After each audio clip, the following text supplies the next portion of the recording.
लिख कर रख लें, पीटीआई पंजाब और खैबर पख्तूनख्वा असम्बलियों से इस्तीफे नहीं देगी।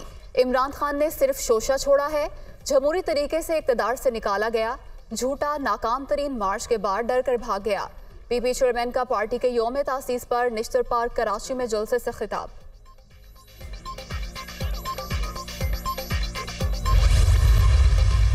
सदर मुमलिकत से आर्मी चीफ की मुलाकात, आरिफ अलवी और जनरल आसिम मुनीर की मुल्की सलामती से मुतालिक अमूर पर बातचीत। सदर से chairman joint chief of staff committee general Sahir Shamshad की भी मुलाकात।